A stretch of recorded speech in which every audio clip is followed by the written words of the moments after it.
بسم اللہ والحمدللہ والصلاۃ والسلام علی رسول اللہ اما بعد۔ یوم عرفہ کی آمد ہے اور صحیح مسلم کی حدیث بڑی پیاری حدیث ہے، جس کے کچھ فوائد آج ہی میں شیخ عبدالرزاق البدر حافظہ اللہ سے سن رہا تھا، تو میری خواہش ہوئی کہ میں آپ کے ساتھ بھی اس کو شیئر کروں۔ دیکھیے، رسول اللہ صلی اللہ علیہ وسلم نے فرمایا، سیدہ عائشہ صدیقہ رضی اللہ تعالی عنہا روایت کرتی ہیں کہ آپ علیہ الصلوۃ والسلام نے فرمایا، ما من یوم اکثر من ان یعتق اللہ عبدا من النار من یوم عرفہ، کوئی دن ایسا نہیں ہے جس دن یوم عرفہ سے زیادہ اللہ اپنے بندوں کو جہنم سے آزاد کرتا ہو۔ وَإِنَّهُ لَيَدْنُو، اور اللہ سبحانہ وتعالی بندوں کے قریب ہوتا ہے۔ وَيُبَاهِي بِهِمُ الْمَلَائِكَةُ، اور ان بندوں کی وجہ سے اللہ سبحانہ وتعالی اپنے فرشتوں کے سامنے فخر کرتا ہے اور فرماتا ہے، ما اراد ہؤلاء، یہ لوگ کیا چاہتے ہیں۔ اس حدیث پر آپ تھوڑی دیر کے لیے غور کریں تو آپ کو پتہ چلے گا کہ اللہ سبحانہ وتعالی جس قدر لوگوں کو جہنم سے عرفہ کے دن آزاد کرتا ہے، ایسا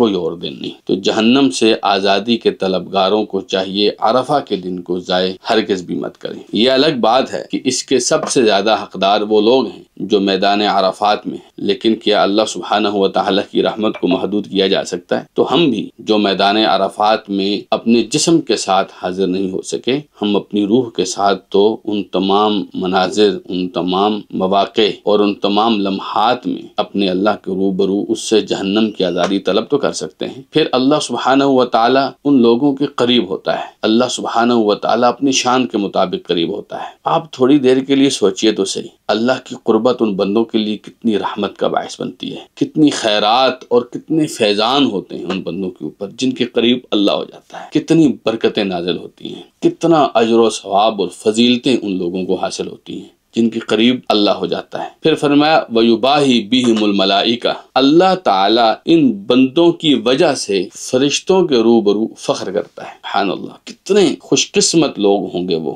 جن کی وجہ سے رب کریم بھی فخر محسوس کرتا ہے۔ کتنے سعادت مند لوگ، کتنے بہترین لوگ، کتنے اللہ تعالیٰ کے قریبی لوگ جن کو پیش کر کے اللہ فرشتوں پر فخر کرتا ہے۔ اور چوتھی بات، اللہ فرماتا ہے، ما اراد ہؤلاء، یہ لوگ کیا چاہتے ہیں۔ آپ یقین جانیے، دوسری حدیث سے بھی معلوم ہوتا ہے، یہ سوال اللہ تب ہی کرتا ہے جب اللہ عطا کرنے پر آتا ہے۔ جب اللہ پوچھتا ہے یہ کیا چاہتے ہیں، تو پوچھتا ہی اس لیے ہے کہ جو وہ چاہتے ہیں ان کو عطا کر دیا جائے۔ تو مانگنے والوں میں آپ بھی شامل ہوں، اگرچہ جو لوگ عرفہ کے میدان میں ہیں وہ لینے والوں میں سب سے زیادہ حقدار ہیں، لیکن مانگنے والوں میں بھی تو ہم شامل ہو سکتے ہیں۔ اور آپ کو کیا پتا، جس دربار کی طرف میں آپ کا رخ کر رہا ہوں وہ دربار کبھی کسی کو خالی ہاتھ نہیں لوٹاتا۔ بارک اللہ فیکم۔